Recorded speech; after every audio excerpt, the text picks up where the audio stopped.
আজকের এই বিশ্লেষণে সবাইকে স্বাগত জানাচ্ছি। আচ্ছা, কর্পোরেট পলিসি বা কোম্পানির ভেতরের নিয়মকানুন নিয়ে আমরা অনেকেই হয়তো খুব একটা মাথা ঘামাই না, তাই না? মনে হয় এগুলো তো শুধুই তাদের ইন্টারনাল ব্যাপার। কিন্তু আসলে এই অভ্যন্তরীণ নিয়মগুলোর ভেতরেই অনেক সময় লুকিয়ে থাকে অনেক বড় বড় সামষ্টিক অর্থনৈতিক আর নিরাপত্তার ট্রেন্ডের গল্প। আজ ঠিক এমনই একটি বিষয় নিয়ে আমরা কথা বলবো। দেখব কিভাবে নিতান্তই সাধারণ একটি নোটিশ আসলে অনেক বড় একটি ম্যাক্রো ইকোনমিক চিত্র আমাদের সামনে তুলে ধরে। চলুন শুরু করা যাক। স্ক্রিনে আমরা যেটা দেখছি সেটা বেক্সিমকো ফার্মাসিউটিক্যালস পিএলসি এর একটি অফিসিয়াল ইন্টারনাল মেমো। গত ২০২৬ সালের ৬ই মে কোম্পানির chief financial officer Ali Nawaz এটি ইস্যু করেন। আপাত দৃষ্টিতে এটি একটি সাধারণ বিজ্ঞপ্তি মনে হলেও এখানে কোম্পানি লজিস্টিক্স আর গাড়ি ব্যবহারের নিয়মে এমন কিছু তাৎক্ষণিক পরিবর্তনের কথা বলা হয়েছে যা পুরো প্রতিষ্ঠানের দৈনন্দিন কাজের ধারাকেই রীতিমতো বদলে দেওয়ার ক্ষমতা রাখে। আজকের এই আলোচনায় আমরা মূলত ৫টি বিষয়ের উপর ফোকাস করব। প্রথমত, জ্বালানি সংরক্ষণের ম্যান্ডেট, এরপর আউটস্টেশন যাতায়াত পরিচালনা, জ্বালানি কমানোর লক্ষ্যমাত্রা অর্জন, সড়ক নিরাপত্তা প্রোটোকল জোরদার করা এবং সবশেষে পুল ভেহিকল লজিস্টিক্সের অপটিমাইজেশন। তো প্রথমেই আসা যাক আমাদের ১ নম্বর বিষয়ে, জ্বালানি সংরক্ষণ ম্যান্ডেট এবং এর পেছনের মূল কারণগুলো। এই মেমোতে একটা ব্যাপার একদম পরিষ্কার করে বলা হয়েছে। এই যে নতুন নিয়মগুলো, এগুলো কিন্তু এমনি এমনি আকাশ থেকে পড়েনি, বরং এখানে সরাসরি বর্তমান জ্বালানি পরিস্থিতি এবং জাতীয় পর্যায়ে জ্বালানি সংরক্ষণের প্রচেষ্টার কথা উল্লেখ করা হয়েছে। মানে বিষয়টা দাঁড়াচ্ছে, জাতীয় আর বৈশ্বিক যে অর্থনৈতিক চাপ বা জ্বালানি সংকট আমরা দেখছি, সেটা এখন আর শুধু খবরের কাগজের হেডলাইনে সীমাবদ্ধ নেই, বরং এই পরিস্থিতি কর্পোরেট কোম্পানিগুলোকে রীতিমতো বাধ্য করছে তাদের দৈনন্দিন কাজকর্মের ধরনকে একেবারে নতুন করে সাজাতে। এবার আমরা আমাদের দ্বিতীয় পয়েন্টে চলে যাচ্ছি, আউটস্টেশন বা ঢাকার বাইরে যাতায়াত পরিচালনা, যেখানে বেশ সূক্ষ্ম একটি দৃষ্টিভঙ্গি নেওয়া হয়েছে। এখানে ম্যানেজমেন্ট আর সেলস টিমের জন্য একদম আলাদা দুটো নিয়ম করে দেওয়া হয়েছে, আর পার্থক্যটা বেশ ইন্টারেস্টিং। ম্যানেজার বা তার উপরের পদের জন্য নিয়মটা বেশ কড়া, যাতায়াত একদম ন্যূনতম পর্যায়ে রাখতে হবে, আর খুব ইমার্জেন্সি না হলে বা ডিরেক্টরের পূর্বানুমতি না থাকলে গাড়ি ব্যবহার করা যাবে না। অন্যদিকে সেলস টিমের কাজের ধরনটাই এমন যে তাদের বাইরে দেশে যেতে হয়, তাই তাদের ক্ষেত্রে নিয়মটা হলো কোঅর্ডিনেটেড মুভমেন্ট বা সমন্বিত যাতায়াত। এক্ষেত্রে কাজের সুবিধার্থে ম্যানেজারের কাছ থেকে ইমেলের মাধ্যমে আগাম অনুমতি নিয়ে তারা পরিকল্পিতভাবে গাড়ি ব্যবহার করতে পারবেন।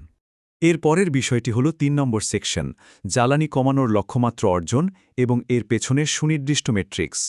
এই অংশের সবচেয়ে চমকপ্রদ ব্যাপারটা হল এই নির্দিষ্ট সংখ্যাটি ১০%।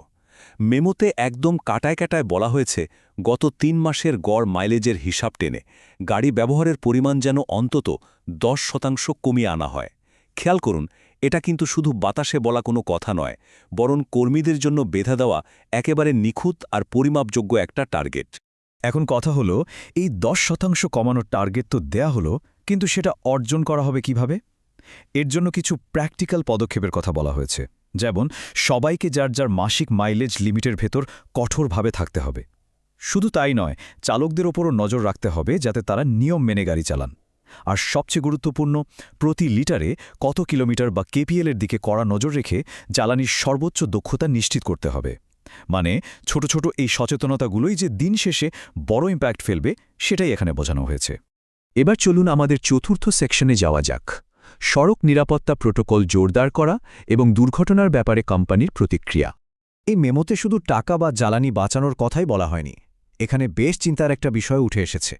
কোম্পানির লিডারশিপ স্পষ্টভাবে উল্লেখ করেছে যে সম্প্রতি দুর্ঘটনার হার বেড়ে যাওয়ার কারণেই মূলত ড্রাইভিংয়ের এই নিয়মগুলো আরও কড়াকড়ি করা হচ্ছে। এটা আমাদের একটা বড় বার্তা দেয়। কোম্পানির কাছে শুধু সম্পদের অপচয় রোধই বড় কথা নয়, বরং কর্মীদের জীবনের সুরক্ষাও একটা বিশাল অগ্রাধিকার। আর ঠিক এই কারণেই সবাইকে ৩টি সুনির্দিষ্ট নিরাপত্তা নির্দেশিকা অক্ষরে অক্ষরে পালন করতে বলা হয়েছে। ১. চালকদের ওপর সার্বক্ষণিক তদারকি বজায় রাখতে হবে। ২. যে কোনো পরিস্থিতিতেই ট্রাফিক নিয়ম আর গতিসীমা বা স্পিড লিমিট মানতে হবে, এখানে কোনো ছাড় নেই। এবং ৩. গাড়ির লগবুকগুলো প্রতিদিন নিখুঁতভাবে আপডেট রাখতে হবে। এই পুরো সিস্টেমটার মূল উদ্দেশ্যই হল একটা জবাবদিহিমূলক ব্যবস্থা তৈরি করা, যাতে দুর্ঘটনার ঝুঁকি একেবারে কমিয়ে আনা যায়। এবার আমরা চলে এসেছি আমাদের একেবারে শেষ পয়েন্টে, পুল ভেহিকল লজিস্টিক্সের অপটিমাইজেশন এবং নতুন শাটল ম্যান্ডেট। দৈনন্দিন যাতায়াতের ক্ষেত্রে এখন থেকে কর্মীদের বেশ স্মার্ট একটা কৌশলের সাথে মানিয়ে নিতে হবে। কাছাকাছি দূরত্বের জন্য আলাদা গাড়ির ব্যবহার একেবারেই কমিয়ে ফেলতে বলা হয়েছে। এর বদলে শেয়ার্ড পুল গাড়িগুলো ব্যবহার করতে হবে। আর এখানকার সবচেয়ে দারুণ ব্যাপারটা হলো জিএডি বা general administration department head office আর ফ্যাক্টরির মধ্যে একটা রেগুলার শাটল সার্ভিস চালু করছে। এখন থেকে সব রুটিন যাতায়াত এই শাটলের শিডিউল অনুযায়ী করতে হবে। লজিস্টিক্স সামলানোর কি চমৎকার আর গোছানো একটা সমাধান, তাই না? সিএফও আলী নেওয়াজ মেমোটি শেষ করেছেন বেশ শক্ত একটি বার্তা দিয়ে। তিনি সব বিভাগের কর্মীদের এই গাইডলাইনগুলোর সমর্থন ও মেনে চলার আহ্বান জানিয়েছেন। আর এই পুরো উদ্যোগের চূড়ান্ত লক্ষ্যই হল সম্মিলিত ব্যয় সংকোচন বা কালেকটিভ কস্ট অপটিমাইজেশন। সত্যি বলতে সবার সহযোগিতা আর নিয়ম মানার মানসিকতা ছাড়া এত বড় একটা কাঠামোগত পরিবর্তন কখনোই বাস্তবে রূপ দেওয়া সম্ভব নয়।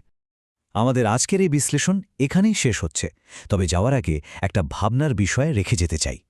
সম্পদ সীমিত হয়ে আসার এই যুগে এই সম্মিলিত ব্যয় সংকোচন বা কস্ট অপটিমাইজেশন নীতি কি সামনের দিনগুলোতে কর্পোরেট যাতায়াতের নতুন স্বাভাবিক মানদণ্ড হতে চলেছে? আগামী দিনে হয়তো আরও অনেক বড় বড় প্রতিষ্ঠানকেই ঠিক এই পথে হাঁটতে হবে। আজকের মতো এখানেই বিদায় নিচ্ছি। নতুন কিছু জানার এই যাত্রায় সাথে থাকার জন্য অসংখ্য ধন্যবাদ।